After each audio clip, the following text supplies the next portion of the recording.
السلام عليكم ورحمة الله وبركاته. إن الحمد لله الذي بنعمته تتم الصالحات،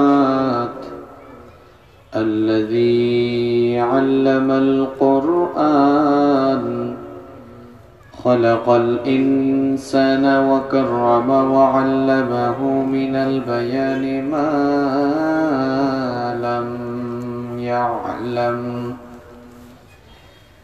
فسبحان الذي لا يحصى امتنانه باللسان ولا بالقلم. نستغفره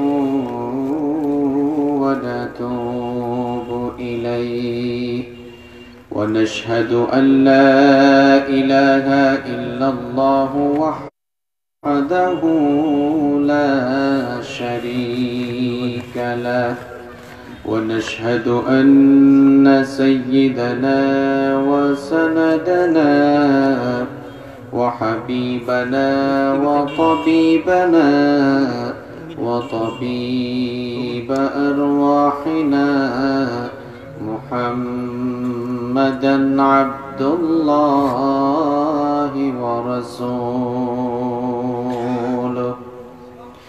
أرسله بالحق بشيرا ونذيرا، وداعيا إلى الله بإذنه وسراجا وقمرا منيرا.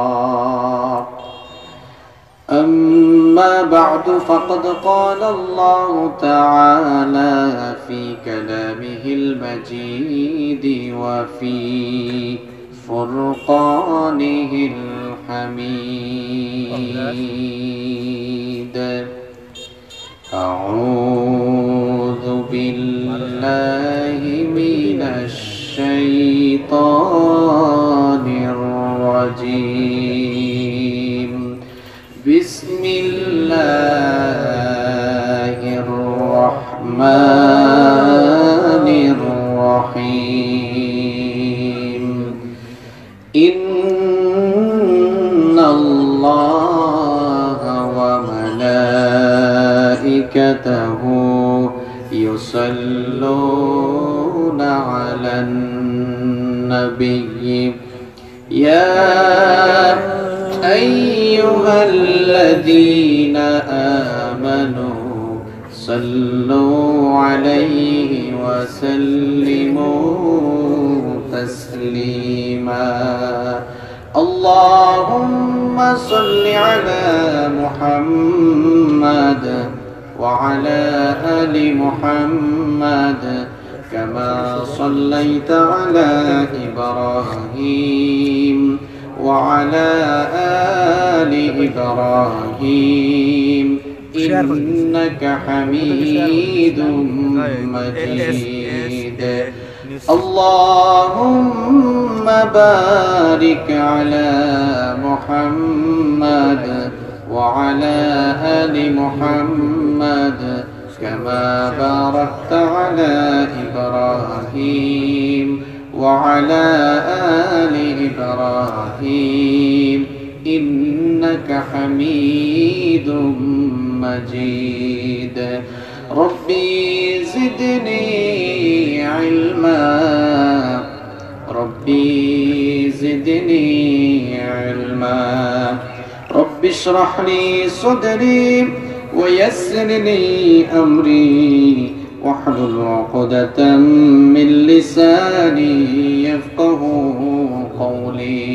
سبحانك لا علم لنا إلا ما علمتنا إنك أنت العليم الحكيم. صدق الله.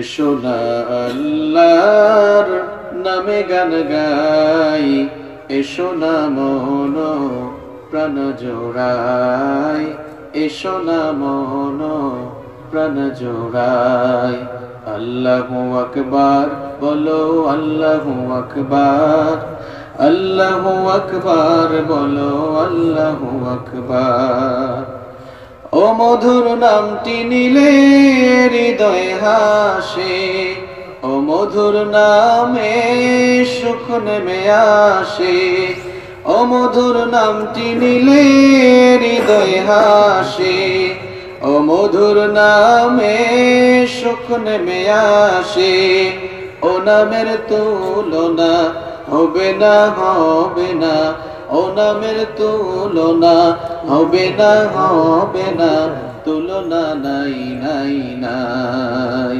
এসো না আল্লাহর নামে গান গাই এসো না মন প্রাণ জোড়াই এসো না মন প্রাণ জোড়াই আল্লাহু আকবার বলো আল্লাহু আকবার আল্লাহু আকবার বলো আল্লাহু আকবার যে নামে ইব্রাহিমের আগুন হলো পানি ডাকার মতো ডাকলে আজো সারা দিবেন তিনি রে মন সারা দিবেন তিনি যে নামে ইব্রাহিমের আগুন হলো পানি ডাকার মতো ডাকলে আজো সারা দিবেন তিনি রে মন সারা দিবেন তিনি ও মধুর নামটি মিটায় হতাশার জ্বালা গলেতে পড়ো নামের মালা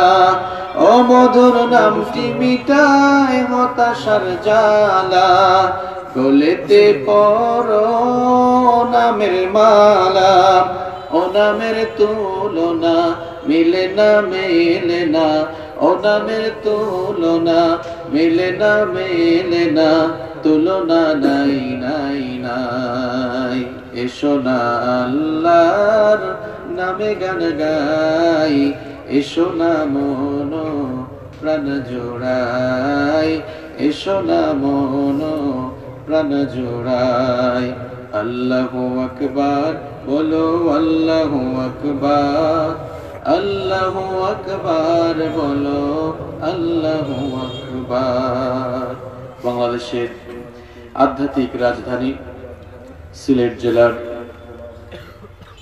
কানাইঘাট উপজেলার নির্মাণাধীন বাইতুল মুকাদ্দাস জামে মসজিদ জরফৌত কাজীর গ্রাম এর উদ্যোগে আয়োজিত আজকের এই বার্ষিক ওয়াজ মাহফিল আপনাদের মসজিদের নাম খুব সুন্দর রেখেছেন আপনারা বাইতুল মুকাদ্দাস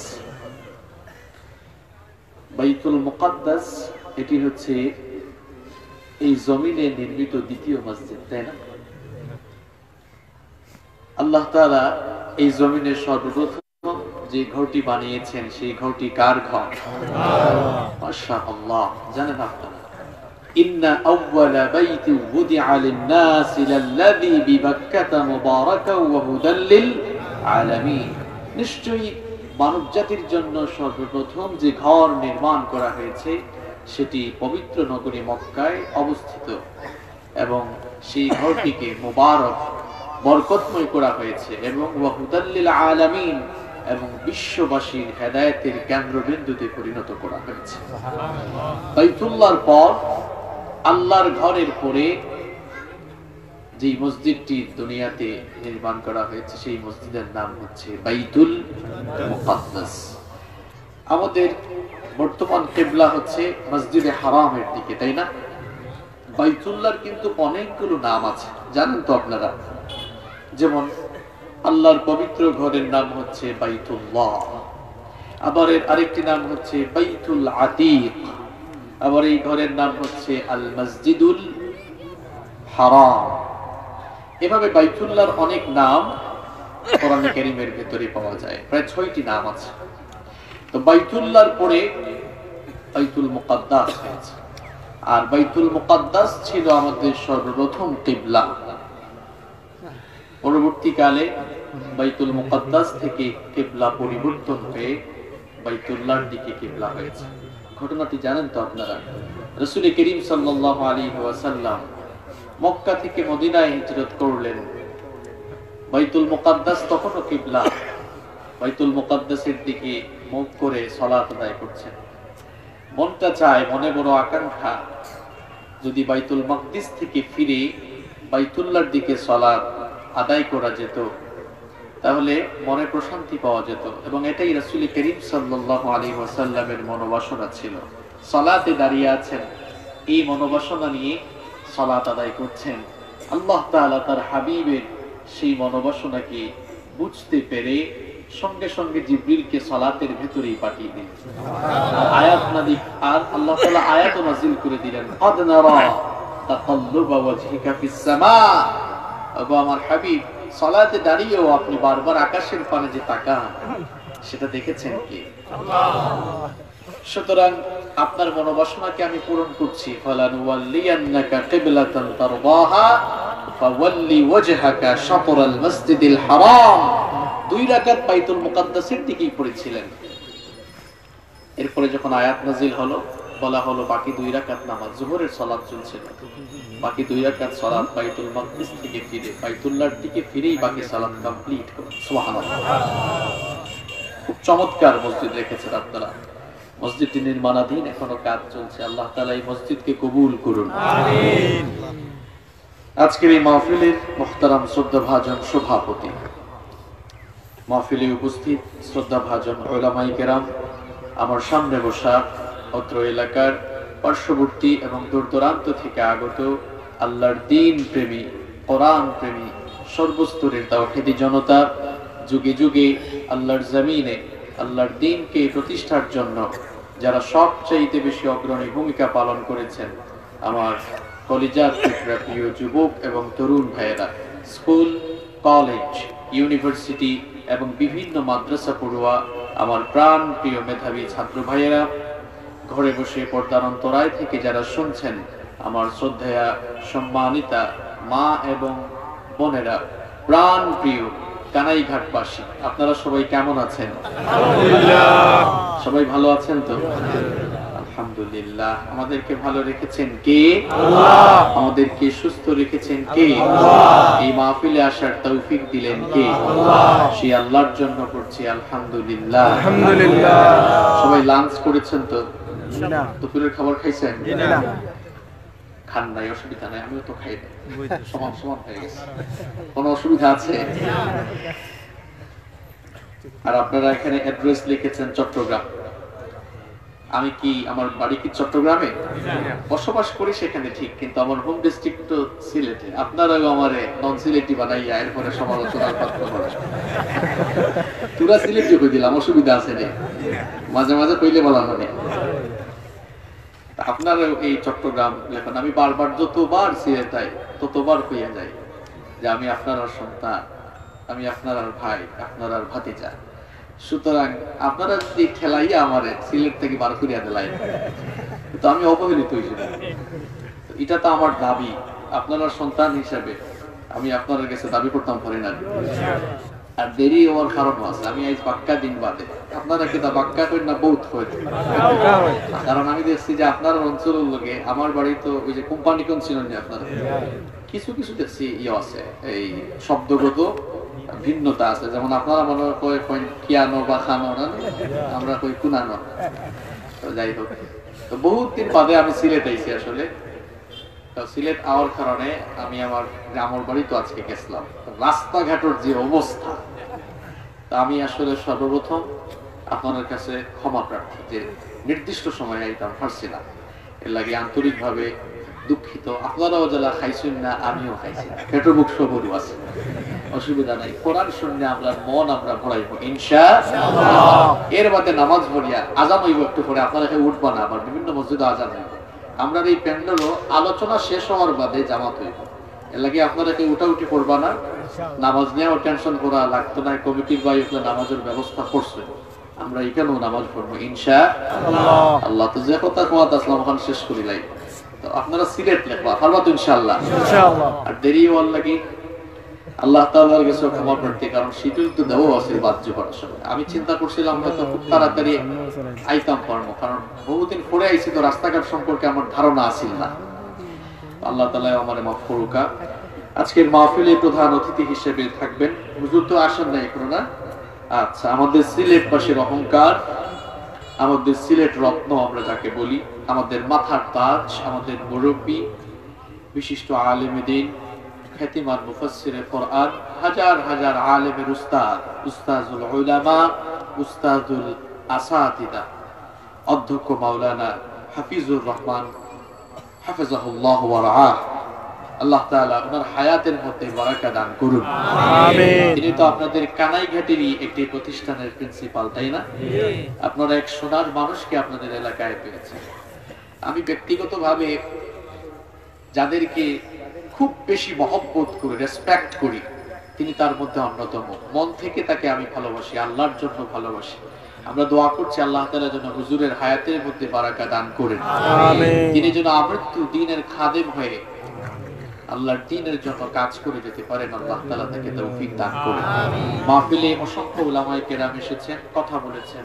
আল্লাহ তাআলা সকলের ইজ্জত বাড়িয়ে দেন, সকলের সম্মান বাড়িয়ে দেন, সকলের হায়াতের মধ্যে বারাকা দান করেন। সম্মানিত উপস্থিতি, আমরা কোরআনের মাহফিলে এসেছি, এজন্য আমরা একটি বই থেকেই কথা বলবো এবং শুনবো ইনশাআল্লাহ। আমরা যে বই থেকে কথা বলবো সেই বইটার নাম হচ্ছে, মুখো টাটা পড়ে গেছে না খাইয়া এর অবস্থাই না, চিন্নি আছে না আপনার এলাকায়, কথাও আছে না, তা আছে, অসুবিধা কি না, মাথা উঠে গেছে। আমরা একটি কিতাব থেকে কথা বলবো, সেই কিতাবের নাম কি? কোরআন। এই কিতাব নাজিল করেছেন কে? আল্লাহ। এই কিতাবের ভেতরে কোনো ভুল আছে? কোনো সন্দেহ আছে? সন্দেহ করার কোনো সুযোগ আছে? আল্লাহ তাআলা এই কিতাবের শুরুতেই এই কিতাবের অথেন্টিসিটির ব্যাপারে বলছেন, যালিকাল কিতাব লা রাইবা ফি হুদাল লিল মুত্তাকিন।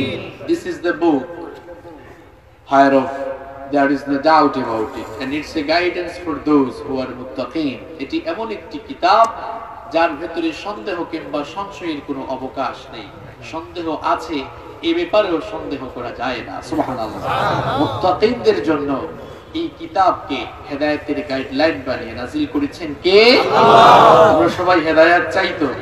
হেদায়েত যদি পেতে চাই, সঠিক পথের নিশানা যদি আমরা খুঁজে পেতে চাই, তাহলে আল্লাহর কোরআনের সাথে আমাদের থাকার দরকার আছে না নাই? আজকে আমরা আল্লাহর কোরআন থেকেই কথা শুনবো ইনশাআল্লাহ। সম্মানিত ভাইয়েরা, আজ আমি আপনাদের সামনে এমন একটি টপিক নিয়ে কথা বলবো, এমন একটি গুরুত্বপূর্ণ বিষয় নিয়ে কথা বলবো। ওই বিষয়টি যদি আমার আপনার মধ্যে চলে আসে, ওই বিষয়টি যদি আমার আপনার ভেতরে আমরা নিয়ে আসতে পারি, অর্জন করে ফেলতে পারি, আমাদের মর্যাদা এত বেশি বেড়ে যাবে যে ফেরেশতার চাইতেও, এমনকি তামাম মাখলুকাতের চাইতে মর্যাদার দিক থেকে আমরা সবার উপরে চলে যাব। যে বিষয়টি নিয়ে কথা বলবো, ওই বিষয়টি আবার আমার আপনার মধ্যে না থাকলে আমরা শয়তানের চাইতেও খারাপ হয়ে যাওয়ার সম্ভাবনা আছে। তাহলে চিন্তা করছেন আজকে কত গুরুত্বপূর্ণ বিষয় নিয়ে কথা বলবো আমরা। এমন একটি বিষয় নিয়ে কথা হবে, এটি আমার আপনার ভেতরে ঢুকিয়ে ফেলতে পারলে আমরা একেবারে খাঁটি মুমিন হয়ে যেতে পারবো, সোনার মানুষ হয়ে যেতে পারবো, আমরা জান্নাতের ঠিকানা আমরা খুঁজে পাবো। আর এই বিষয়টি যদি আমাদের মধ্যে না থাকে, শয়তানের চেয়ে আমরা খারাপ হয়ে যাব। সেই বিষয়টির নাম হচ্ছে তাকওয়া। বিষয়টির নাম হচ্ছে তাকওয়া। শব্দটিকে আজকে আপনারা নতুন শুনেছেন নাকি এর আগেও শুনেছেন? শুনেছেন, কিন্তু আজকে তাকওয়া ভালো করে বুঝাবো বাস্তবতা দিয়ে আপনাদেরকে।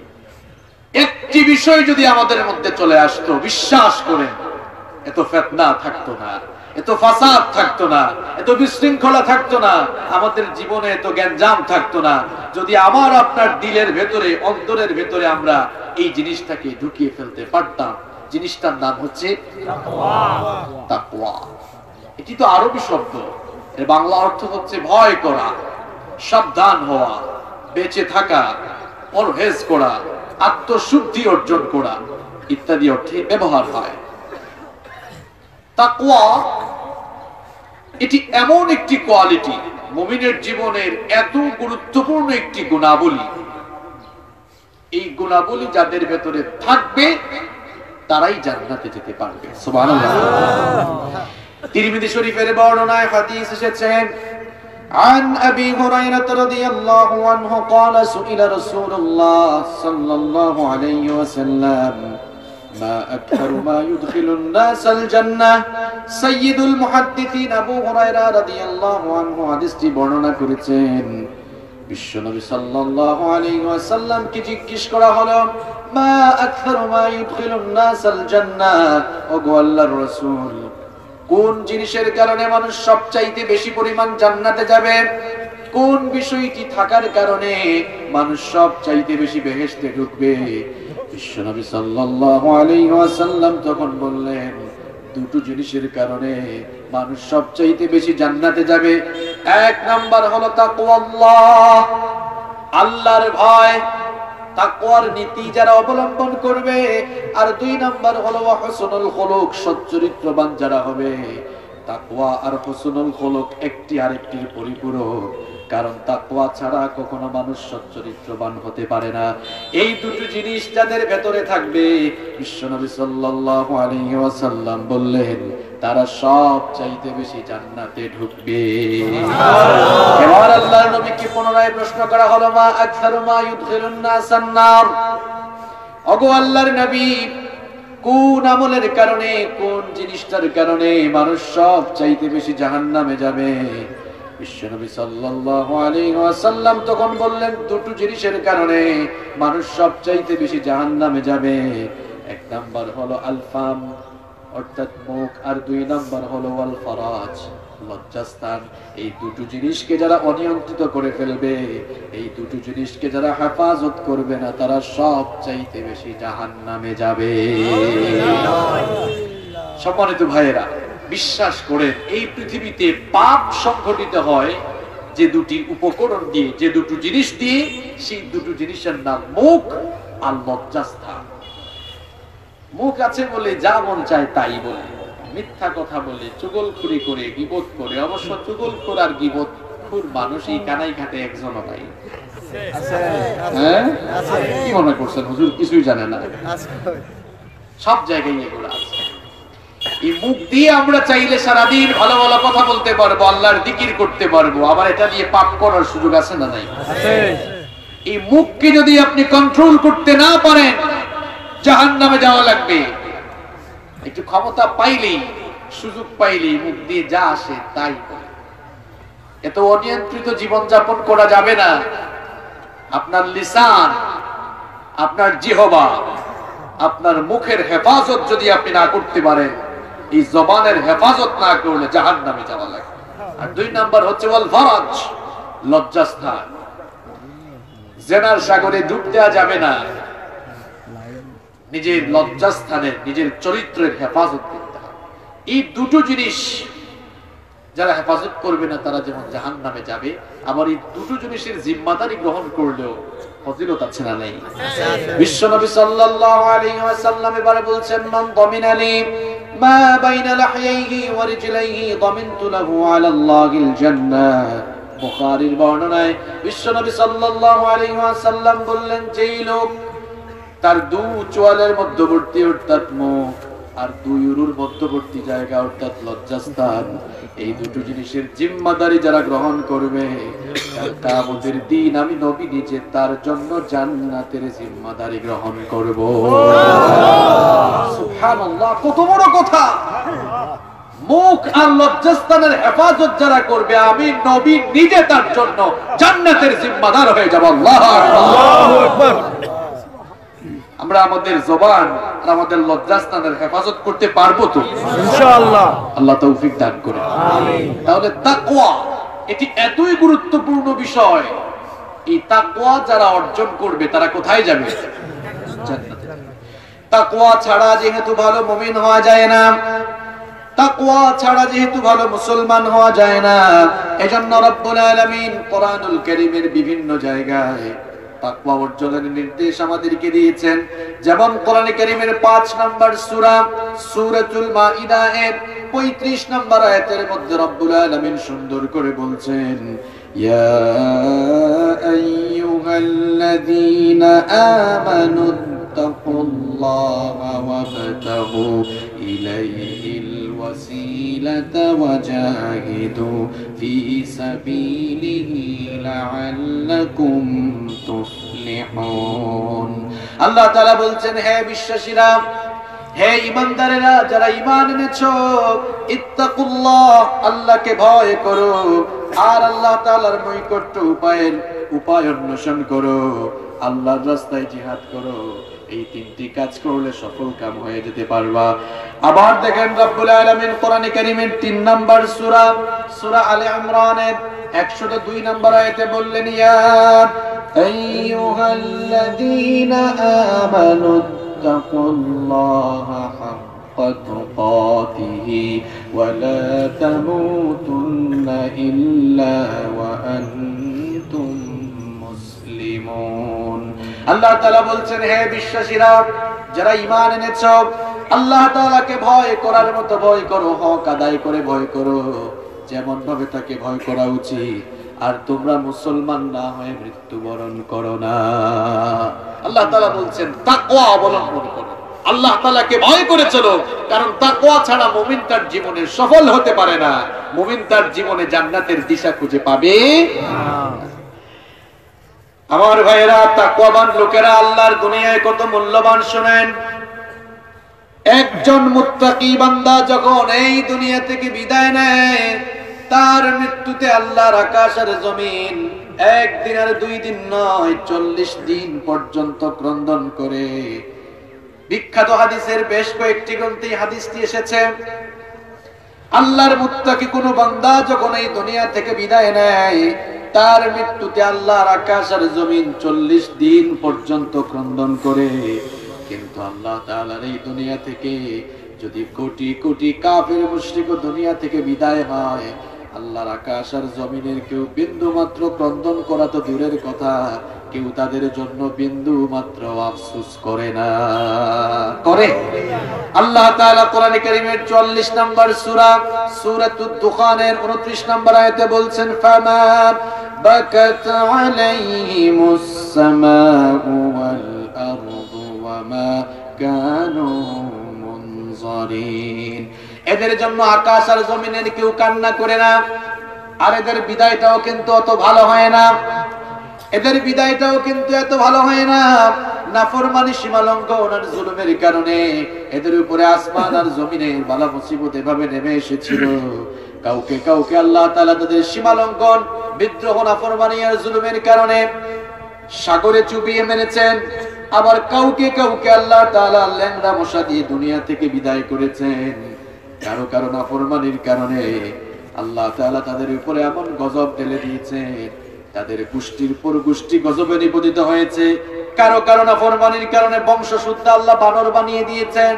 আল্লাহ তাআলার নাফরমানির কারণে তাদের বংশ শুদ্ধ, জাতি শুদ্ধ ধ্বংস হয়ে যাওয়ার পরেও আজ পর্যন্ত দুনিয়ার কোন মানুষ তাদের জন্য আফসোস করে নাই। ফেরাউনের জন্য আপনারা কেউ আফসোস করেন? নমরুদের জন্য আফসোস করেন? সাদ্দাদ, হামান, কারুন, আবু জাহাল, উতবা, শাইবা, এদের জন্য কেউ আফসোস করে? কান্নাকাটি করে? আল্লাহ তাআলা সেই কথাই বলছেন যে এদের জন্য কেউ ক্রন্দন করে না, আফসোসও করে না। কিন্তু মুত্তাকি বান্দা দুনিয়া থেকে যখনই বিদায় হয়, আল্লাহর আকাশ জমিন তাদের জন্য ক্রন্দন করতে থাকে। সুবহানাল্লাহ। চিন্তা করেছেন তাকওয়া আর মুত্তাকি মানুষেরা কত মূল্যবান? আবার তাকওয়া এটি এমন একটি গুরুত্বপূর্ণ কোয়ালিটি, মুমিনের এত গুরুত্বপূর্ণ একটি সিফাত, এটি যদি আপনার ভেতরে না থাকে, আপনার ওয়াজ মাহফিল কবুল হবে না, আপনার নামাজ কবুল হবে না, আপনার কুরবানি কবুল হবে না, যাকাত কবুল হবে না, হজ কবুল হবে না। এক কথায় তাকওয়াবিহীন কোনো ইবাদত আল্লাহর কাছে কবুল হয় না। চিন্তা করেছেন এটি কত গুরুত্বপূর্ণ বিষয়? আপনার যে কোনো নেক আমল আল্লাহর কাছে কবুল হওয়ার জন্য শর্ত হচ্ছে ওই কাজের পেছনে তাকওয়া থাকা। কি থাকা? তাকওয়া থাকা। তাকওয়াবিহীন অনেক কাজ এখন হচ্ছে। বক্তা বক্তব্য দিচ্ছে ভাইরাল হওয়ার আশায়, জনপ্রিয় হওয়ার আশায়। আয়োজক কমিটি মাহফিলের আয়োজন করছে ট্রেন্ড হিসাবে, কালেকশনের জন্য কিংবা মানুষ দেখাবার জন্য। এরকম যদি অবস্থা হয়, এই ওয়াজ মাহফিল কিন্তু আল্লাহর কাছে কবুল হবে না। যিনি কথা বলবেন আল্লাহর সন্তুষ্টির উদ্দেশ্যে কথা বলবেন, হৃদয়ের মধ্যে অন্তরের মধ্যে খুলুসিয়াত, ইখলাস আর তাকওয়া নিয়ে কথা বলবেন। যারা আয়োজন করাবেন তাদের অন্তরেও খুলুসিয়ত থাকবে, ইখলাস থাকবে, তাকওয়া থাকবে, তখন কবুল করবেন কে? আল্লাহ। তাকওয়া ছাড়া আপনার নামাজও তো কবুল হবে না, তাকওয়া ছাড়া তো আপনার নামাজও কবুল হবে না। একজন লোক মসজিদে নববীতে সালাত আদায় করছেন, সালাতে দাঁড়িয়ে তার দাড়ি নিয়ে খেলাধুলা করছে। এরকম কিছু মুসল্লি আছে না? দেখবেন আমাদের দেশে বহু মুসল্লি আছে নামাজে দাঁড়িয়ে মসজিদের সব ফ্যান গুনে ফেলে, বের হয়ে বলে, দোস্ত দেখছো কি সুন্দর মসজিদ, 103টা ফ্যান আছে। কই কিরে তুই এতগুলো ফ্যান গুনলে কখন? কয় ইমাম সাহেব তো ইমাম সাহেবের কাম করছে, উনি তেলাওয়াত করেছে, ভাবলাম আমি আর ফ্রি থেকে কি করব, সবগুলো ফ্যান একটু গুনে দেখি। আমি গুনে গুনে সময় কাটাইছি। আমাদের কনসেন্ট্রেশন তো এখন নামাজে থাকে না। এই যে এশার নামাজ শেষ হওয়ার পর এক ইমাম সাহেব বলেছিলেন, সম্মানিত মুসল্লিবৃন্দ, আজকের নামাজ 3 রাকাত না 4 রাকাত হইল, আমি তো কনফিউশনে পড়ে গিয়েছি। এক মুসল্লি দাঁড়িয়ে বললেন, হুজুর আজকের নামাজ কিন্তু 3 রাকাতই হয়েছে, আমি 100% কনফার্ম। ইমাম সাহেব বললেন, ঘটনা কি ভাই? কেউ কোনো কথা কয় না, আপনি এত কনফিডেন্টলি কিভাবে বললেন? লোকটা বলল যে দেখেন, বাজারে আমার 4টা দোকান আছে, এশার নামাজে আসলে আমি এশার নামাজও যেহেতু 4 রাকাত, প্রত্যেক রাকাতে আপনি তো আপনার কাজ করেন, আমার কাম আমি করি, অর্থাৎ প্রত্যেক রাকাতে আমি এক একটা দোকানের হিসাব আমি কমপ্লিট করি। প্রত্যেক দিন তো 4টা করি, অসুবিধা হয় না। আজকে 3টা করলাম, আরো একটার হিসাব বাকি আছে, তার মানে আপনার নামাজও আরো 1 রাকাত বাকি আছে। তো এইরকম আমাদের কনসেন্ট্রেশন, আমাদের মনোযোগ নামাজ থেকে মাঝে মাঝে অন্যদিকে ডাইভার্ট হয়ে যায়, যায় না? এটা নামাজের খুশুবের পরিপন্থী কাজ, তাকওয়া পরিপন্থী কাজ। এক মুসল্লি সালাতে দাঁড়িয়ে দাড়ি নিয়ে খেলাধুলা করছে, রাসূল করিম সাল্লাল্লাহু আলাইহি ওয়াসাল্লাম তাকে দেখে বললেন, লাউ খাশাআ কলবাহু লাখাশিআত জাওয়ারিহু।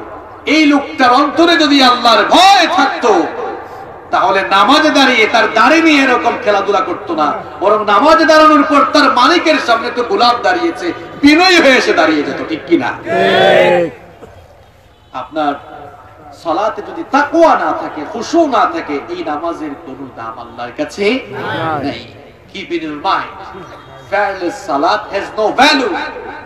খুশুবিহীন সালাতের কোনো দাম আল্লাহর কাছে নেই। আপনি কি জানেন, তাকওয়া ছাড়া তো আপনার রমজান মাসের রোজাগুলো কবুল হবে না। শুধু সারা দিন না খেয়ে থাকবেন, তাকওয়া না থাকলে রোজা কবুল হবে না। আর রোজা ফরজ করার উদ্দেশ্যই তো তাকওয়া অর্জন করা। আপনারা বলেন তো, আল্লাহ তাআলা 1 মাস রোজা দিয়েছেন, আল্লাহ তাআলার উদ্দেশ্য এই না যে আমরা মুসলমান যতগুলো দেশ আছে আমরা এই একটা মাস না খেয়ে থাকবো? 1 মাস না খেয়ে থাকার কারণে খাবার দাবার কিছু আল্লাহর আয় হবে, নাউজুবিল্লাহ। এই জন্য রমজান মাসে রোজা দিয়েছেন। রমজান মাসে খাবার দাবার আয় হবে কি? যারা 21 লাগান খায় রোজা, আবার দেখা যায় রোজা মাস আইতে আরো বেশি খায়, ঠিক নেই? খাইতে খাইতে খাইতে খাইতে গলার বেশি নিয়ে আইতে পারে, এলা কিছু মানুষ আছে। রমজান মাসে রোজা ফরজ করা হয়েছে না খেয়ে থাকার জন্য নয়। কেন রব্বুল আলামিন রোজার বিধান দিলেন? কোরআনে কারীমের 2 নম্বর সূরা সূরাতুল বাকারা এর 183 নম্বর আয়াতে রব্বুল আলামিন বলছেন, ইয়া আইয়ুহাল্লাযীনা আমানু কুতিবা আলাইকুমুস সিয়ামু কামা কুতিবা আলাল্লাযীনা মিন ক্বাবলিকুম লাআল্লাকুম তাত্তাকুন। হে বিশ্বাসীরা, তোমাদের উপরে রোজাকে ফরজ করা হয়েছে যেমনি ভাবে তোমাদের পূর্ববর্তীদের উপরে ফরজ করা হয়েছিল। আর রোজার বিধান শুধু না খেয়ে থাকার জন্য দেওয়া হয় নাই, উদ্দেশ্য হলো লাআল্লাকুম তাত্তাকুন, যেন একটি মাস সিয়াম সাধনা করে তাকওয়া অর্জন করতে পারো। কিভাবে তাকওয়া অর্জন করবে? একটা হাদিস বললেই আপনারা বুঝে যাবেন। রাসূল করিম সাল্লাল্লাহু আলাইহি ওয়াসাল্লাম বলেছেন, মান লাম ইয়াদা কাওলা যুর ওয়াল আমাল বিহি, মান লাম ইয়াদা কাওলা যুর ওয়াল আমাল বিহি ফালাইসা লিল্লাহি হাজাতুন আইয়াদা তাআমাহু ওয়া শারাব। যেই লোকটা রোজা রাখে মিথ্যা কথা, অশ্লীল অন্যায় কাজ ছাড়তে পারলো না, ওই লোকটার সারাদিন পানাহার এবং স্ত্রী সম্ভোগ থেকে বিরত থাকার কোনো দরকারই আল্লাহর। তাহলে কি বুঝলেন? শুধুমাত্র খাওয়া দাওয়া আর স্ত্রী সহবাস থেকে বিরত থাকার নাম রোজা নয়, বরং রোজা হচ্ছে আল্লাহর ভয়ে, যেমন নিজের হালাল স্ত্রী সাহরি খাওয়ার পর থেকে ইফতারের আগ পর্যন্ত হারাম থাকে, আল্লাহর ভয়ে আপনি তার সাথে সহবাসে লিপ্ত হন না। আল্লাহর ভয়ে যেভাবে আপনি সুবহে সাদেকের পর থেকে ইফতারের আগ পর্যন্ত কোনো খাবার দাবার খান না, পানীয় গ্রহণ করেন না, রোজা হচ্ছে ঠিক তেমনি ভাবে আল্লাহকে ভয় করে সকল অন্যায় থেকে, অপকর্ম থেকে নিজেকে আপনি সংযত রাখবেন, এর নাম রোজা। প্রত্যেক দিন এই ট্রেনিংটা নিয়ে বাকি 11 মাস যেন আপনি তাকওয়া ভিত্তিক জীবন পরিচালনা করেন। এজন্য রব্বুল আলামিন রমজান মাসে রোজার বিধান দিয়েছেন। তাহলে কি বুঝলেন আপনারা? তাকওয়া ছাড়া একটা রোজাও হবে? আমার পয়েন্টটি ছিল এই যে কোন ইবাদত আল্লাহর কাছে কবুল হয় না ওই ইবাদতে তাকওয়া না থাকলে। এমনকি কুরবানির ঈদ আসলে আমরা যে কুরবানি করি, আমাদের কুরবানিও তো কবুল হবে না যদি তাকওয়া না থাকে। আমরা যে পশু জবাই করি, এই পশুর রক্ত মাংস এগুলোকে আল্লাহকেও আমরা এক ভাগ দিই নাকি? যে আল্লাহ জবাই করলাম, না তোমারও এক ভাগ দিলাম, তুমিও কিছু খাও, নাউযুবিল্লাহ, এরকম নাকি ব্যাপারটা? আজান হচ্ছে না? তাহলে আমরা আজানের সম্মানার্থে 1 মিনিট আলোচনা আমরা অফ রাখলাম। আজানের জবাব দেব।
আচ্ছা, আপনারা একজন আজানের জবাব দিয়ে দেন, অন্য মসজিদে হচ্ছে, আমরা তো একটা শুনলামই।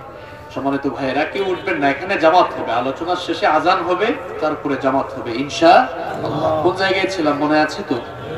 তাকওয়া ছাড়া কোনো ইবাদত আল্লাহর কাছে কবুল হয় না। আমরা যে কুরবানির ঈদ আসলে পশু জবাই করি, ওই কুরবানিটাও আল্লাহ তাআলা কবুল করবেন না যদি তাকওয়া না থাকে। আমাদের কুরবানির রক্ত মাংস কোনোটাই আল্লাহর কাছে পৌঁছায় না। রব্বুল আলামিন কোরআনে কারীমের 22 নম্বর সূরা সূরাতুল হজ্জের 37 নম্বর আয়াতে বলছেন, লা ইয়ানালাল্লাহু লুহুমুহা ওয়ালা দিমাউহা ওয়ালাকিন ইয়ানালুহুত তাকওয়া মিনকুম। তোমাদের কুরবানির পশুর রক্ত মাংস কোনটাই আল্লাহর কাছে পৌঁছায় না। কি পৌঁছায়? কি পৌঁছায়? ওয়ালাকিন ইয়ানালুহুত তাকওয়া মিনকুম। তোমাদের তাকওয়াটাই কেবল আল্লাহর কাছে পৌঁছায়। তাহলে যদি কুরবানি করার মধ্য দিয়ে তাকওয়া আল্লাহর কাছে পৌঁছায়, আপনার পশু যত মোটা তাজা, যত দামি আর যত সুন্দরী হোক না কেন, যদি তাকওয়া না থাকে, মোটা তাজা দামি পশু কুরবানি করে কোনো লাভ হবে না। দেখেন আপনারা, প্রত্যেকটি ইবাদত কবুল হওয়ার জন্য কি শর্ত? তাকওয়া শর্ত। চিন্তা করেছেন কত গুরুত্বপূর্ণ একটি বিষয় এই তাকওয়া। আমরা যে দান সদকা করি, এই দান সদকায় তাকওয়া না থাকলে কবুল হবে না। অনেকে দান সদকা করে লোক দেখাবার জন্য, অনেকে দান সদকা করে নিজের স্ট্যাটাস, নিজের পার্সোনালিটি ঠিক রাখার জন্য, আর কেউ কেউ তো শুধুমাত্র লিওয়াজহিল্লাহ, লিরিদাইল্লাহি সুবহানাহু ওয়া তাআলা, কেবল আল্লাহ তাআলার রাজি খুশির জন্য, আল্লাহর সন্তুষ্টির জন্য দান সদকা করে। দুইজনের সদকা কি এক? কখনোই এক নয়। আপনার দান সদকাও আল্লাহর কাছে কবুল হবে না যদি তাকওয়া না থাকে। মোট কথা হলো এই, তাকওয়াবিহীন কোন ইবাদত আল্লাহর কাছে পৌঁছায় না। আবার এই তাকওয়া হচ্ছে আল্লাহ সুবহানাহু ওয়া তাআলার কাছে আমাদের মর্যাদার মানদণ্ড নির্মিত হওয়ার একটি মাধ্যম।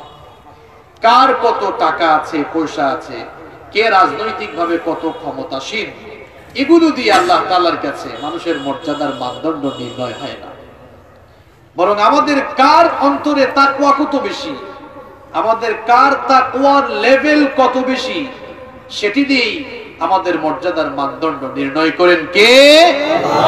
এই জন্য রব্বুল আলামিন কোরআনে কারীমের 49 নম্বর সূরা সূরাতুল হুজুরাতের 13 নম্বর আয়াতে বললেন, ইয়া আইয়ুহান নাসু ইন্না খালাকনাকুম মিন যাকারিন ওয়া উনসা وجعلناكم شعوبا وقبائل لتعارفوا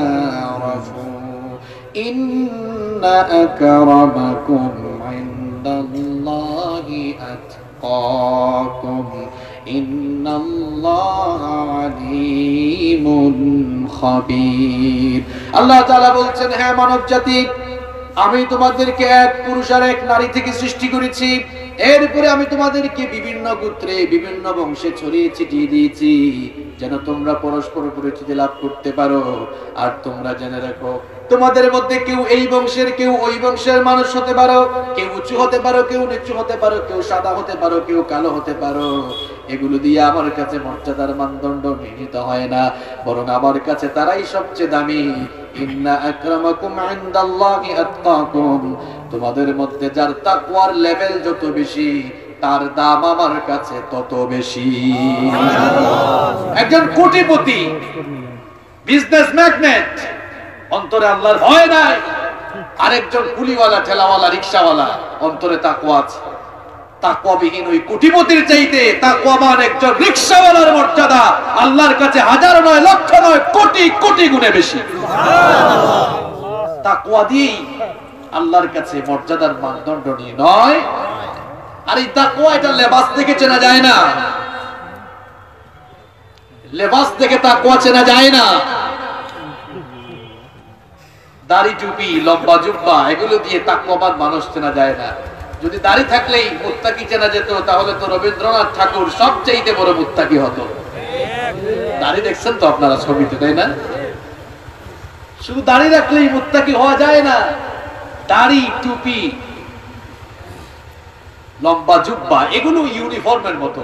ভালো করে বুঝেন, আমাদের দেশে অনেক স্কুল আছে, অ লেভেল, এ লেভেলের অনেক স্কুল আছে, এবং অনেকগুলো প্রাইভেট ইউনিভার্সিটি আছে। তাদের নিজস্ব একটা ড্রেস কোড আছে, আছে না? বা কিন্ডারগার্টেন স্কুলের দেখবেন একটা ড্রেস কোড আছে। ওই ড্রেস না পরে যদি সে তার প্রতিষ্ঠানে যায়, দেখবেন গেটেই ঢুকতে দেয় না, বের করে দেয়। তাহলে বোঝা গেল ইউনিফর্মের একটা গুরুত্ব আছে। মনে রাখবেন, ইউনিফর্ম যেমন গুরুত্বপূর্ণ, আবার ইউনিফর্ম গায়ে দিয়ে ডিউটি পালন না করলে ওই ইউনিফর্মের কোনো গুরুত্ব থাকে না। ইউনিফর্ম গায়ে না দিয়ে কেউ যেমন গেটে ঢুকতে পারে না, আবার ইউনিফর্ম গায়ে দিয়ে কেউ প্রত্যেকদিন স্কুলে গেল, মাদ্রাসায় গেল, ক্লাসও করলো, এরপরে পরীক্ষায় ফেল করলো, তাহলে আর ইউনিফর্মের ইজ্জত থাকলো না। তাহলে বোঝা গেল মাঝে মাঝে ইউনিফর্ম দরকার, আবার মাঝে মাঝে ইউনিফর্ম থাকলেও আপনার ডিউটি, আপনার দায়িত্ব পালন না করলে আপনার ইউনিফর্মের ইজ্জত থাকবে। বুঝতে পেরেছেন কথা? পুলিশ, তাদের একটা নির্দিষ্ট ড্রেস কোড আছে না? ড্রেস কোড মেইনটেইন না করে আপনাকে ধরার জন্য আসছে। বুদ্ধিমান হইলে তো আপনি তাকে উল্টা করবেন। আপনি যদি পুলিশ হন, আপনার ড্রেস কোড কোথায়? আপনার বেজ কোথায়? আইডি কার্ড কোথায়? আইডি কার্ড ছাড়া আসলে, আইডি কার্ড যদি রেখে আসে, আপনি তো উল্টা তাকে অ্যারেস্ট করবেন। আপনি বলবেন, where is your ID card? তোমার আইডি কার্ড কোথায়? তাহলে বোঝা গেল আইডি কার্ডের গুরুত্ব আছে, ইউনিফর্মের একটা গুরুত্ব আছে। এখন দেখেন, আল্লাহ না করুক, আল্লাহ আমাদের দেশকে সবসময় হেফাজত করুক, বলে না আমি একটা এক্সাম্পল দিচ্ছি। মনে করেন হঠাৎ করে বাংলাদেশে যুদ্ধ লেগে গেল, এমন সময় মহামান্য রাষ্ট্রপতি ঘোষণা করলেন যে এই মুহূর্তে পুলিশ, র্যাব, বিজিবি, সেনাবাহিনী, বিমান বাহিনী, নৌবাহিনী সবাই যুদ্ধে প্রস্তুত হওয়ার জন্য, সবাই তোমরা রেডি থাকো, যুদ্ধের জন্য প্রস্তুত হও। ঠিক ওই সময়ে যদি পুলিশ তার পুলিশ লাইনসে অথবা ব্যারাকের ভেতরে ঢুকে আর সেনাবাহিনী তাদের ক্যান্টনমেন্টের ভেতরে ঢুকে সবাই দিদিতে আগুন ধরায় আরাম করে বসে থাকে, তাহলে বলেন এদের আর কোনো মান সম্মান থাকলো? তাহলে ডিউটি পালন না করলে দেখা যায় ইউনিফর্মের গুরুত্ব থাকে না। এক্সাম্পল গুলো কেন দিয়েছি জানেন? মাথায় টুপিও দিলেন, মুখে দাড়িও লাগালেন, দাড়ি রাখলেন, জুব্বাও পরলেন, কিন্তু আপনি সুদ খান, ঘুষ খান, আপনার এই লেবাসের কোনো মূল্য আল্লাহর কাছে নাই। আবার আপনি নামাজ পড়েন, দান সদকা করেন, হজ উমরাও করলেন, মিথ্যা বলেন না, সুদ ঘুষ খান না, কিন্তু রাসূলের সুন্নত আপনার মুখে নাই। আপনি রাসূলের সুন্নত মেইনটেইন করেন না, দাড়ি রাখেন না, এমনটাও হওয়া যাবে না। তাহলে কি কিরকম হতে হবে? দুটোর কম্বিনেশন থাকতে হবে। রাসূলের সুন্নতের গুরুত্ব যেমন থাকবে, ঠিক তেমনি ভাবে এই ড্রেস কোড থাকার পরে অন্যায় অপকর্ম থেকেও নিজেকে কন্ট্রোল করতে হবে। দুটোর কম্বিনেশন থাকার নামই হচ্ছে ইসলাম। আপনারা আবার ভুল বুঝেন না যে হুজুর কি আবার দাড়ি টুপির বিরুদ্ধে চলে গেল নাকি? নিশ্চয়ই না। আমার অনেক যুবক ভাইরা এই মাহফিলে এসেছে, কোরআনকে ভালোবেসে যুবকরা এখন মাহফিলে আসে। এটা ভালো দিক না খারাপ দিক? এই জন্য এখন ইসলাম বিরোধী যারা ইসলামকে সহ্য করতে পারেন না, তাদের মাথা খারাপ হয়ে গিয়েছে। কেন খারাপ হলো? হঠাৎ করে তারা আবুল তাবুল কথা কেন বলছেন? এই জন্যই বলছেন কারণ তাদের পুকুরের সব জিয়ানো মাছ এখন ইসলামের পুকুরে চলে যাচ্ছে। এই জন্য তাদের মাথা খারাপ হয়ে গিয়েছে। আমার এই যুবক ভাইদেরকে ধ্বংস করার জন্য তারা নাটক বের করলো, সিনেমা বের করলো, গান বের করলো, কত সুন্দর সুন্দর নায়ক নায়িকা বের করলো, কিন্তু আমার এই যুবক ভাইরা ওদিকে না গিয়ে কোরআনের মাহফিলগুলোতে ছুটে আসতেছে। এই জন্যই মাহফিলগুলোতে বাধা, সিনেমা হল খোলা, মাহফিলে বাধা, কারণ তাদের ব্যবসায় চরম ভাটা পড়েছে। মাহফিলে বাধা দিয়ে লাভ নাই। কোরআনের আওয়াজকে কেউ থামাতে পারে না, কোরআনের আওয়াজকে কেউ থামাতে পারে না। এটা গলাবাজি বা চাপাবাজির বিষয় নয়। কোন জায়গায় আগুন লাগলে লাঠি দিয়ে বাড়ি মারলে আগুনের তেজ বাড়ে না, কমে।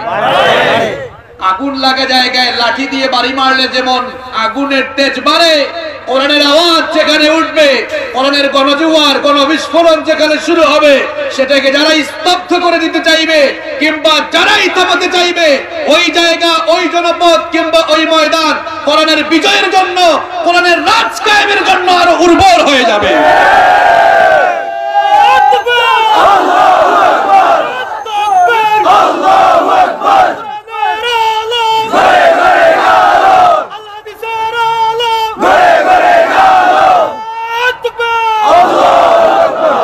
করেন বলেন আমিন। আমিন। এই বছর যে মুসিবতে আছি, আমার সেক্রেটারি প্রত্যেকদিন ঘুম থেকে উঠে বলে স্যার মুসিবতে আছে। কি হয়েছে? আজকে 10টা মাহফিল ক্যান্সেলের খবর আসছে। আমি বললাম তাই? অসুবিধা নেই, আলহামদুলিল্লাহ, কারণ ফয়সালা কার পক্ষ থেকে আসে মেনে নেই আপনারা। কিন্তু আমাদের অবাক লাগে, সিনেমা হলগুলোকে আপনারা খোলা রাখলেন আর মাহফিলগুলোতে বাধা দিলেন। মাহফিলে বাধা দেওয়া, কোরআনের কথা বলতে বাধা দেওয়া, এটা তো ভালো মানুষের কাজ না, এটা আবু জেহেলীয় কাজ। এটা আবু জেহেলীয় কাজ। আবু জেহেল কখনো কোরআন প্রচার করতে দিত না। ওয়াকাল আল্লাযীনা কাফারু লা তাসমাউ লিহাদাল কুরআন। এখন তো আবার অনেকে বলে হুজুর কোরআন হাদিস দিয়ে বলবেন, আমি কিন্তু কোরআন দিয়েই বলতেছি। ওয়াকাল আল্লাযীনা কাফারু লা তাসমাউ লিহাদাল কুরআন। কাফেররা বলতো কোরআন শুনতে দিও না। কোরআন শোনাবার ব্যবস্থা যদি কেউ করে কি করবা জানো? ওয়াল গাও। এখানে উলামায়ে কেরাম বসে আছে। ওয়াল গাও ফীহি লাআল্লাকুম তাগলিবুন। সেখানে কি করবা? বিশৃঙ্খলা লাগাও, গন্ডগোল লাগাও, ঝামেলা পাকাও। আজ যারা কোরআনের মাহফিলগুলোতে গন্ডগোল লাগাবার চেষ্টা করে, মাহফিলের প্যান্ডেল হওয়ার পরেও যারা মাহফিলগুলোকে এসে বন্ধ করে দেয়, নিঃসন্দেহে তাদের চেহারার উপরে আবু জেহেলদের প্রেতাত্ম ভর করে আছে। এই লোকগুলার রক্ত কোরআনের ল্যাবরেটরিতে নিয়ে রিসার্চ করে দেখেন, এই লোকগুলার রক্তের ভেতরে আবু জেহেলের ভাইরাস। নইলে এরকম কাজ করতো না। কেন কোরআনের আওয়াজকে থামাতে চাইছেন? এই কোরআনের আওয়াজ যত বাড়বে তত দেখবেন অপসংস্কৃতি, অন্যায়, অপকর্ম বন্ধ হবে। এখন ধর্ষণ বাড়তেছে না কমতেছে? এক পাগলা তো কিছুদিন আগে বলল যে ধর্ষণের জন্য ওয়াজ মাহফিল দায়ী। তো বদরুল কোন হুজুরের ওয়াজ শুনে ধর্ষণ করছে?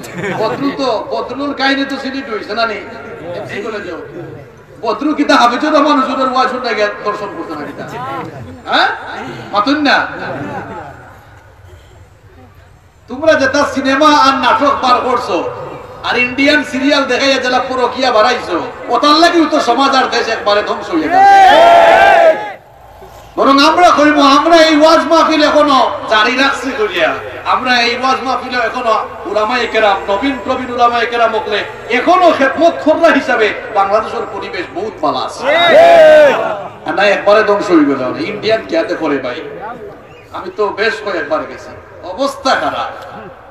অবস্থা খারাপ সেই তুলনায় আমরা বহুত ভালো আছি আলহামদুলিল্লাহ তবে আমাদের ভয় পাওয়ার কোনো কারণ নেই কোরআনের আওয়াজ কেউ থামাতে পারবে না ইনশাআল্লাহ ওই যে বললাম 10টা মাহফিল বন্ধের খবর আসে কিন্তু আবার ভালো লক্ষণ আছে এই 10টা বন্ধের বিপরীতে হাজার হাজার মানুষের ফোন আসে যে আমাদের এলাকায় আসেন আলহামদুলিল্লাহ এটাই হচ্ছে কোরআনের প্রতি মানুষের আকর্ষণ গণজোয়ার এবং গণবিস্ফোরণ সৃষ্টি হচ্ছে আগামীর দিন ইসলামের দিন হবে ইনশাআল্লাহ আল্লাহ আমাদেরকে ইসলামের পথে কবুল করেন আমিন তো প্রিয় ভাইয়েরা দেখেন এতক্ষণ আমি প্রায় 5টা পয়েন্ট আপনাদেরকে বললাম মনে আছে না খাইছেন তো না মনে আছে এক নাম্বার কিতাব কইছিলাম মনে আছে নি তোরা মাঝে মাঝে কই দিস আমাদের ভাষা অনুযায়ী এক নাম্বার কিতাব কইছিলাম তাকওয়ার কারণে মানুষ জান্নাতে যাইবে আর 2 নাম্বার কোন পয়েন্টটা কইছিলাম যে এই তাকওয়া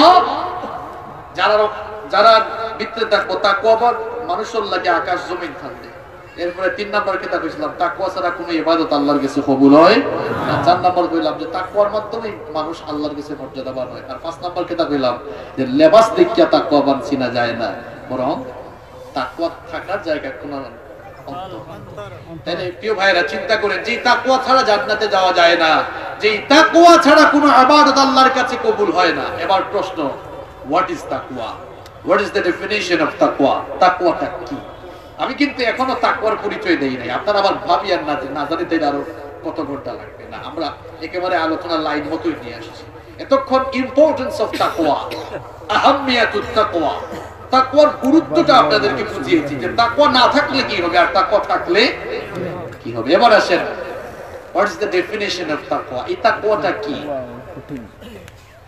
তাকওয়া এটির ডেফিনিশন অনেকেই অনেক ভাবে দিয়েছেন আমি সবগুলো নিয়ে আসবো না আজকে সময় সংক্ষিপ্ত তাকওয়ার সবচেয়ে ভালো ডেফিনিশন দিয়েছেন শেরে খুদা আলী কাররামাল্লাহু ওয়াজহাহু যার ব্যাপারে আমার নবীজি বলেছেন আনা মাদিনাতুল ইলম আমি হচ্ছি জ্ঞানের এক বিশাল সাম্রাজ্য ওয়া আলিয়্যু বাবুহা আর জ্ঞানের সেই বিশাল সাম্রাজ্যে প্রবেশের দরজা হচ্ছে আমার আলী সুবহানাল্লাহ সে আলী রাদিয়াল্লাহু আনহু এবার তাকওয়ার পরিচয় দিচ্ছেন এটা আমি দিচ্ছি না কোনো হুজুরও দিচ্ছেন না তিনি বলছেন দেখেন আত-তাকওয়া হিয়া তিনি বলছেন তাকওয়া হচ্ছে 4টি জিনিসের নাম কয়টা জিনিসের নাম নাম্বার 1 এক নাম্বার হচ্ছে আল খাউফু মিনাল জালিল মহামহিয়ান আল্লাহ সুবহানাহু ওয়া তাআলাকে ভয় করা আপনাদের সবার হোমওয়ার্ক বাড়ির ফোরা দিলাম ও 4টা জিনিস লইয়া বাবা হল ভাই হল বাড়ির যাও কথা এই ভাই হল কষ্ট সার্থক হইব লাইনও তুলছি এখন আপনারা এখন কেউ জানো তালে বেতাল না হয় পারবা তো ইনশাআল্লাহ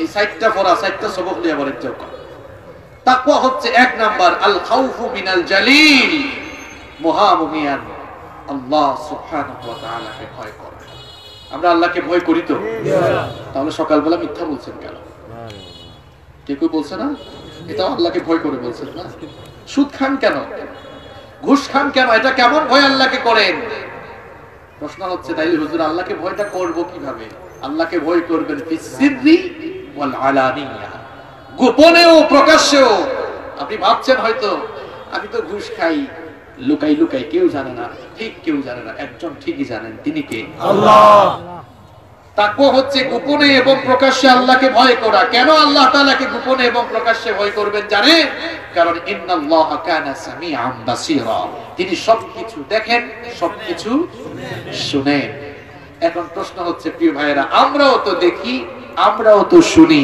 আল্লাহ তাআলা দেখেন আল্লাহ তাআলাও শুনেন আমাদের দেখা আল্লাহর দেখা আমাদের শোনা আর আল্লাহর শোনা কি এক পার্থক্য কি পার্থক্য হলো দেখেন আপনারা এখানে বসে আছেন এই প্যান্ডেলের ওই পাশে কি হচ্ছে কেউ দেখতে পাচ্ছেন বাড়িতে কি হচ্ছে দেখা যায় না তার মানে আমাদের দৃষ্টি শক্তি একটি লিমিটেশন আছে, সীমাবদ্ধতা আছে, নির্দিষ্ট সীমার বাহিরে আমরা কেউ দেখতে পারি না। আল্লাহ মনে হয় দেখেন না। বুঝেন পার্থক্যটা, বুঝেন আল্লাহ দেখেন কিনা? আল্লাহ তাআলা সবকিছুই দেখছেন। আমরা শুনি, শোনার একটা লিমিটেশন আছে। এখানে থেকে সড়কের বাজারে কি হচ্ছে কেউ শুনতে পারতেছি আমরা? আমি আপনি কেউ শুনতে পাচ্ছি না। আল্লাহ মনে হয় শুনেন না। কেন তিনি শুনেন? কারণ তিনি সর্বশ্রোতা, তিনি সামিউন বাসীর, তিনি সর্বশ্রোতা এবং সর্বজ্ঞ। তিনি সবকিছু দেখেন, সবকিছু শুনেন। আল্লাহ তাআলার শ্রবণ শক্তি আর দর্শন শক্তির পাওয়ার কেমন শুনেন? আটলান্টিক মহাসাগরের অতল তলদেশে যদি ছোট্ট কোনো প্রাণী ক্ষুধার যন্ত্রণায় মহাসাগরের অতল তলদেশ থেকে ফরিয়াদ করে, চিৎকার করে, তার সেই ফরিয়াদ নবমণ্ডল আর ভূমণ্ডলের কেউ না শুনলেও আরশের মালিক আল্লাহ তার ফরিয়াদ শুনতে পায়। আল্লাহর নবী সাইয়েদনা ইউনূস আলাইহিস সালাম মাছের পেটের ভেতরে যখন চলে গেলেন, কোন বর্ণনায় পাওয়া যায় ত্রিবিধি অন্ধকারের মধ্যে তিনি নিপতিত হয়েছিলেন। 1 নাম্বার অন্ধকার হলো রাতের অন্ধকার, 2 নাম্বার অন্ধকার হলো সমুদ্রের তলদেশের অন্ধকার, 3 নাম্বার অন্ধকার হলো মাছের পেটের ভেতরের অন্ধকার। এই 3টি অন্ধকারের ভেতরে তিনি যখন পড়ে গেলেন, মাছের পেটের ভেতরে যাওয়ার পর মনে মনে ভাবলেন, এমন জায়গায় মুসিবতে পড়েছি, এই মাছের পেটের ভেতর থেকে একজন ছাড়া আর কেউ উদ্ধার করতে পারবে না। তিনি কে? আল্লাহ। তিনি তখন কেবলমাত্র আল্লাহকে ভয় করে আল্লাহর কাছে সাহায্য চাইলেন। তিনি তখন পড়লেন, লা ইলাহা ইল্লা আনতা সুবহানাকা ইন্নী কুনতু মিনাজ জালিমিন। তুমি ছাড়া কোনো ইলাহ নাই, তুমি ছাড়া কোনো মাবুদ নাই, তুমি তো পবিত্র। আমাকে যদি এই বিপদ থেকে না বাঁচাও, আমি তো ক্ষতিগ্রস্ত হয়ে যাব, জালেমদের অন্তর্ভুক্ত হয়ে যাব। আল্লাহর নবী সাইয়েদনা ইউনূস আলাইহিস সালাম বিপদে পড়ে যখন রব্বুল আলামিনকে ডাক দিলেন, রব্বুল আলামিন বললেন, আমার ইউনূসের ফরিয়াদ সমুদ্রের তলদেশ থেকে, মাছের পেটের ভেতর থেকে আমার ইউনূস নে ফরিয়াদ করলো। পানি জগতের কেউ শুনলো না, সমুদ্র জগতের কেউ শুনলো না, আকাশ মণ্ডলের কেউ শুনলো না, জমিনের কোনো মানুষ শুনলো না। তার সেই ফরিয়াদ কেউ না শুনলেও আমি আরশের মালিক আল্লাহ আমার নবীর ফরিয়াদ শুনেছি। শুধু শুনি নাই, সঙ্গে সঙ্গে জবাবও দিয়েছি। ফাস্তাজাবনা লাহু ওয়া নাজাইনাহু মিনাল গাম্মি ওয়া কাযালিকা নুনজিল মুমিনিন। আমি আমার নবী যাকে জবাব দিলাম, তাকে তার বিপদ থেকে বাঁচালাম। ওয়া কাযালিকা, এভাবে করে যদি মুমিনরাও বিপদে মুসিবতে পড়ে আমার কাছে সাহায্য চায়, নুনজিল মুমিনিন, মুমিনদেরকেও বিপদ থেকে বাঁচিয়ে দিবেন কে? আল্লাহ। তাহলে দেখেন আল্লাহ তাআলার শ্রবণ শক্তি আর দর্শন শক্তির ক্ষমতা শুনেন, কোনো কিছু তার কাছে গোপন নাই, সবকিছু তিনি দেখেন, সবকিছু তিনি জানেন, কোনো কিছুই তার কাছে গোপন নাই। ইন্নাল্লাহা লা ইয়াখফা আলাইহি শাইউন ফিল আরদি ওয়ালা ফিস সামা। আকাশ জমিনের কোনো কিছু তার কাছে গোপন নাই। আকাশ জমিনে এক কথায় বিশ্বজগতে যে যাই কিছু করে না কেন সবকিছু জানেন আর দেখেন কে? আল্লাহ তাআলা অন্য আয়াতে বলছেন, ওয়া ইনদাহু মাফাতিহুল গায়বি লা ইয়ালামুহা ইল্লা হু ওয়া ইয়ালামু মা ফিল বাররি ওয়াল বাহরি ওয়া মা তাসকুতু মিন ওয়ারাকাতিন ইল্লা ইয়ালামুহা। আল্লাহ তাআলা বলছেন, অদৃশ্যের চাবিকাঠি আমার হাতের মুঠায়, অদৃশ্যের খবর আমি ছাড়া কেউ জানে না। স্থলভাগ আর জলভাগে যা কিছু হয় সবকিছুর খবর আমার কাছে রয়েছে। শুধু তাই নয়, এমনকি এই দুনিয়ার কোন দেশের কোন প্রান্ত থেকে কোন একটি গাছের যদি কোনো পাতা ছিঁড়ে যায়, কোন দেশের কোন প্রান্তের কোন গাছের কোন পাতা ছিঁড়েছে তার খবরও আমার কাছে রয়েছে। যে আল্লাহর কাছে গাছের পাতা পড়ার খবর আছে, সে আল্লাহ বুঝি আপনার আকাম কুকাম সম্পর্কে জানেন না? তা কোটা কি এই ভয় করা যে আমি যা কিছু করছি সব জানেন কে?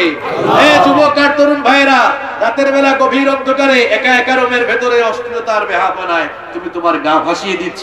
তুমি ভাবছো তোমার মা বাবা কেউ দেখছে না, ভাই বোন কেউ দেখছে না, কিন্তু কেউ না দেখলেও তোমার অন্তরে কি এই ভয় কাজ করে না? একজন ঠিকই দেখছেন, আওয়াজ করে বলেন তিনি কে? আল্লাহ। এটার নাম তাকওয়া।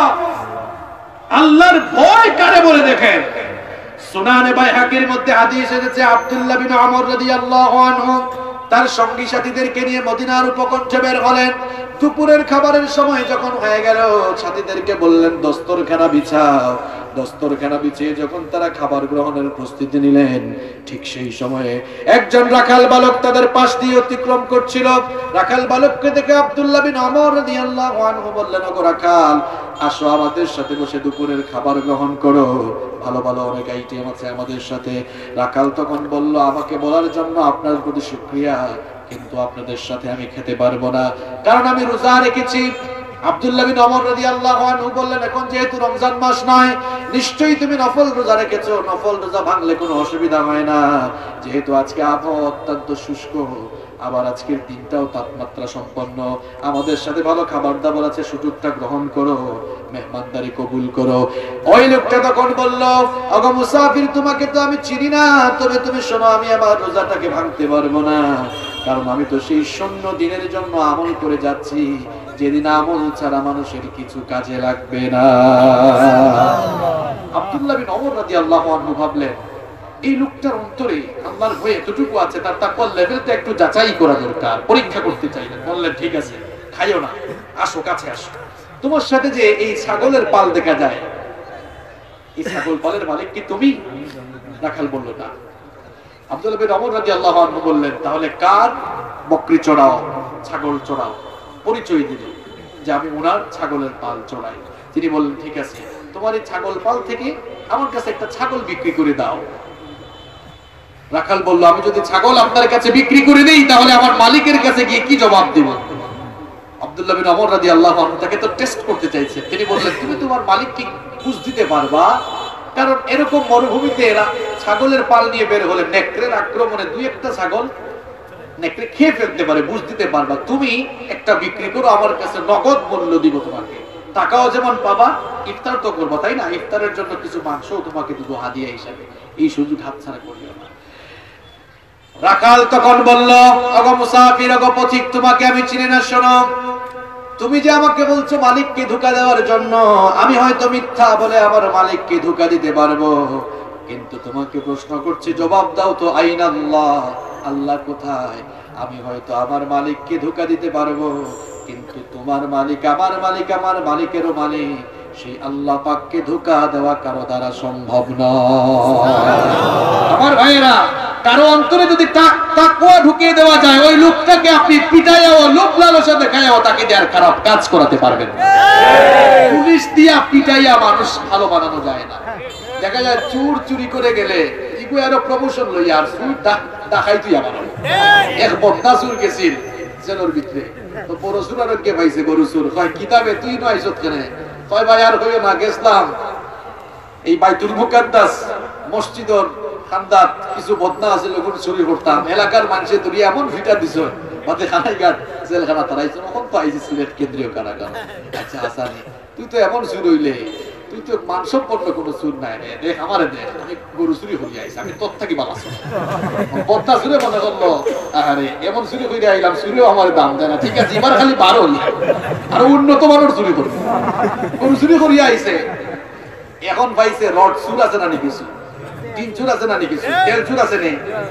মানুষে তো খাটর নিচে, খাট পর্যন্ত আপনারা পালঙ্কর নিচে জুতা উতা রাখে, এখন এমন কিছু ডিজিটাল চুর করাইছে, পালঙ্কর নিচে তেল পাওয়া যায়। এখন গরু চুর গেছে, তেল চুরে কয়, কিতাবে তুই না কেন? কয়, আর ভাই হইও না, গেছিলাম অমুক গ্রাম, মানুষের দরিয়া এমন ফিটা দিছ, গরু চুরি হওয়ার গেছিলাম, ধর বেটা চুরি করতে তো জাতর চুরি করবে, আমারে দেখ, আমি তেল চুরি করি আইছি, রাস্তা রোড দিছি না, বাস দিছিলাম, এর লাগি যে রয়েছে, এ বাড়াইয়া এখন বাস দেওয়ার চিন্তা করে।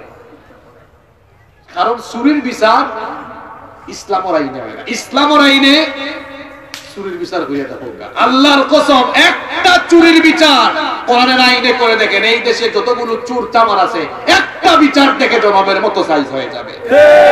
একটা ধর্ষণের বিচার কোরআন দিয়ে করে দেখেন, যতগুলো ইতর লুচ্চা বদমাশ এই দেশে আছে, একটা ইসলামী বিচার দেখে সবগুলো লুচ্চা বদমাশ জনমের মতো সাইজ হয়ে যাবে।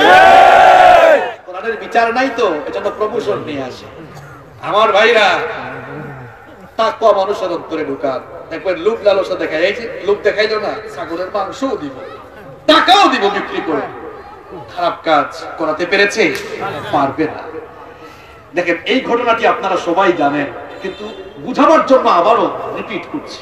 ওমর ইবনুল খাত্তাব রাদিয়াল্লাহু আনহুর শাসন আমলে তিনি তো রাতের বেলা ঘুমাতেন না, এরা হচ্ছে শাসক, শেষ রাতে ঘুরতেন। কার কি অবস্থা দেখি, এই ঘটনা সবাই জানেন, উল্লেখ করার কারণ বুঝানো আপনাদেরকে।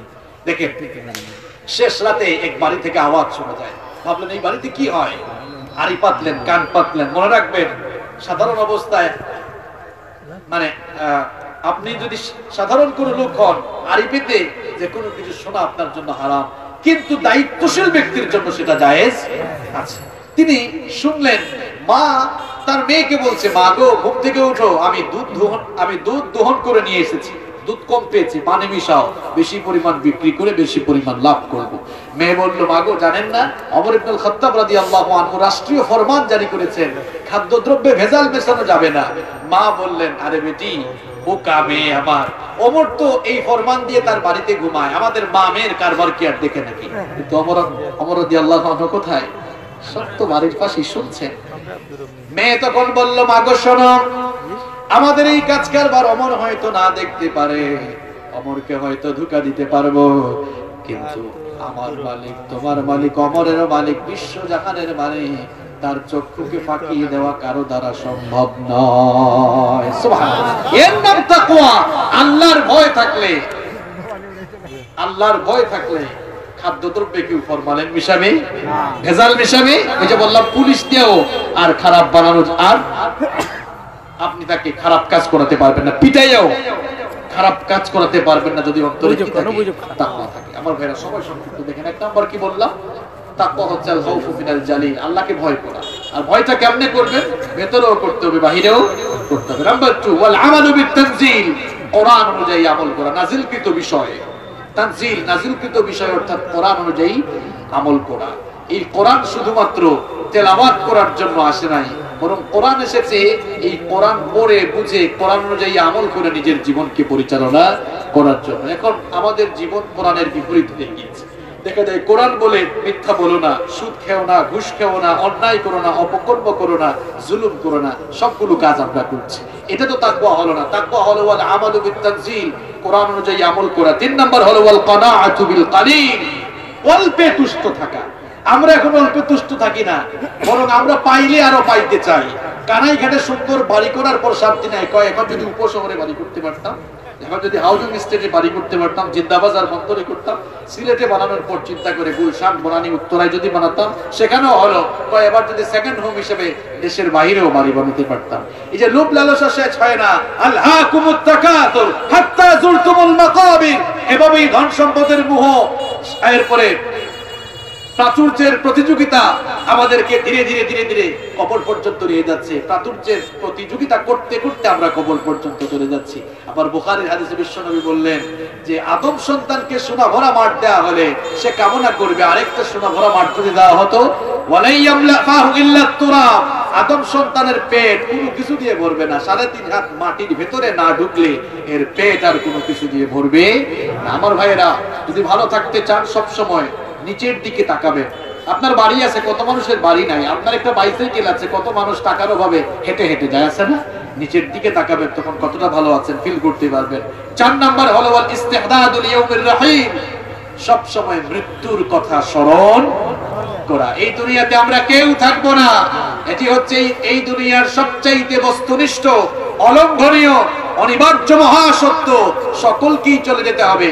এখন 1921 সালে বহু মানুষ দুনিয়ায় ছিল, 2021 সালে মাটির নিচে অনেকেই ঘুমিয়ে আছে। আমরা আজ 2021-এ আছি, 2121 সালে আমরাও কেউ থাকবো না, সব মাটির নিচে চলে যাব, কেউ থাকবো না। এই মৃত্যুর কথা স্মরণে যদি থাকে, তাহলে অন্তরে তাকওয়া, আল্লাহর ভয় পয়দা হবে। সর্বশেষ যে বিষয়টি বলে আজকের আলোচনা আমি শেষ করব, এই তাকওয়া আপনারা অর্জন করবেন কিভাবে, আমি 5টা টিপস দিয়ে যাচ্ছি। 5টা টিপস নিয়ে আমরা আজকে বাড়ি যাই। তাকওয়া অর্জন করব কিভাবে? 1 নম্বর হচ্ছে সব সময় আল্লাহর জিকির করা, আল্লাহকে স্মরণ করা। সর্বাবস্থায় অন্তঃকরণে আল্লাহর স্মরণ থাকলে সমস্ত অপকর্ম থেকে বাঁচা যাবে এবং অন্তরে তাকওয়ার পয়দা হবে। 2 নম্বর হচ্ছে জবাবদিহিতার অনুভূতি অন্তরে পয়দা করতে হবে। কারণ আমরা যা কিছুই করি না কেন, একজনের কাছে জবাব দিতে হবে, তিনি কে? আল্লাহ। জবাবদিহিতার অনুভূতি থাকলে মানুষ খারাপ কাজ করে না। আবু বকর রাদিয়াল্লাহু আনহু যখন খলিফাতুল মুসলিমিন, তার স্ত্রী বললেন প্রিয়তম স্বামী আমার, বাচ্চারা সারিদ নামক খাবার খেতে চায়, বহুদিন ধরে আর্জি পেশ করছে, সারিদ নামক খাবারের আয়োজন করেন। আবু বকর রাদিয়াল্লাহু আনহু তখন বললেন, রাষ্ট্রের প্রধান হিসাবে আমাকে যে বেতন দেওয়া হয়, এই বেতন দিয়ে তো ঠিকমতো সংসারই চালাতে পারি না, কেমনে সারিদ নামক খাবারের আয়োজন করব? দেখা গেল কিছুদিন পরে তার ঘরে সারিদ নামক খাবারের আয়োজন হলো। পেট ভরে খেলেন, খাওয়ার পরে চিন্তা আসলো, কি ব্যাপার, আমার ঘরে খাবার কেমনে আসলো? মনে হয় কেউ হাদিয়া পাঠিয়েছে। স্ত্রীকে জিজ্ঞেস করলেন, প্রিয়তমা স্ত্রী আমার, কেউ কি হাদিয়া পাঠালো নাকি? তার স্ত্রী বললেন, প্রিয়তম স্বামী আমার, প্রত্যেকদিন বাজার করার জন্য আপনি যে পয়সা দেন, সেখান থেকে অল্প অল্প বাঁচিয়ে জমিয়েছিলাম, সেই জমানো পয়সা দিয়ে আজকে এই খাবারের আয়োজন করেছি। সঙ্গে সঙ্গে তিনি মজলিসে শুরার বৈঠক আহ্বান করলেন। মজলিসে শুরার বৈঠক আহ্বান করে বললেন, আল্লাহ রাসূলের সাহাবীরা শোনো, রাষ্ট্রের প্রধান হিসাবে আমাকে যে বেতন বা ভাতা দেওয়া হয়, রাষ্ট্রের প্রধান হিসাবে যে বেতন দেওয়া হয়, আবু বকরের ফ্যামিলিতে প্রমাণ হয়েছে সারা মাস খরচ করার পরে আরো এত টাকা বাকি থাকে। সুতরাং আগামী মাস থেকে যদি এত টাকা কম বেতন দেওয়া হয়, আবু বকরের ঘরে কোনো অসুবিধা হবে না। এর নাম হলো তাকওয়া। ওমর ইবনুল খাত্তাব রাদিয়াল্লাহু আনহু বাংলাদেশের মতো ছোটখাটো কোনো দেশের প্রেসিডেন্ট না, অর্ধ পৃথিবীর শাসনকর্তা ছিলেন। তার শাসনামলে তিনি একবার মোমবাতির আগুন জ্বালিয়ে ঘরের মধ্যে কাজ করছেন, এমন সময় তার কয়েকজন আত্মীয় স্বজন দেখা করার জন্য আসলেন। দরজায় এসে নক করলেন, আসতে পারি? বলেন, স্টপ, থামো। তার সামনে থাকা মোমবাতির আগুন নিভালেন, নতুন আরেকটি মোমবাতি জ্বালালেন, এরপরে বসলেন, আসো। এরা বললেন, কি ব্যাপার আমিরুল মুমিনিন, আপনার সামনে তো মোমবাতি জ্বালালো ছিল, প্রজ্বলিত মোমবাতি ফু দিয়ে নিভিয়ে নতুন মোমবাতি জ্বালালেন কেন? তিনি তখন বললেন, তোমরা আসার আগে রাষ্ট্রের টাকায় কেনা মোমবাতি দিয়ে আমি রাষ্ট্রের কাজ করছিলাম, তোমরা তো আমার আত্মীয় স্বজন, হয়তো ব্যক্তিগত কথা বলার জন্য এসেছো, সুতরাং রাষ্ট্রের টাকায় কেনা মোমবাতির আগুন জ্বালিয়ে তোমাদের সাথে ব্যক্তিগত কথা বললে রাষ্ট্রের আমানতের সঙ্গে খেয়ানত হয়ে যাবে। এই জন্য রাষ্ট্রের টাকায় কেনা মোমবাতির আগুন নিবি, আমার নিজের ব্যক্তিগত টাকায় কেনা মোমবাতির আগুন জ্বালিয়ে তোমাদের সঙ্গে কথা বলছি। এর নাম তাকওয়া। আমরা হুঁশিয়ার হইতে পারলে গাড়ি ভাইলে এগুলো তার 14 গোষ্ঠীর লাগে একবারে পাবলিক মাস বানায়, আসেনি? আপনারা এলাকাতে নাই, আমরা এলাকাতে আছে, আমি দেখছি।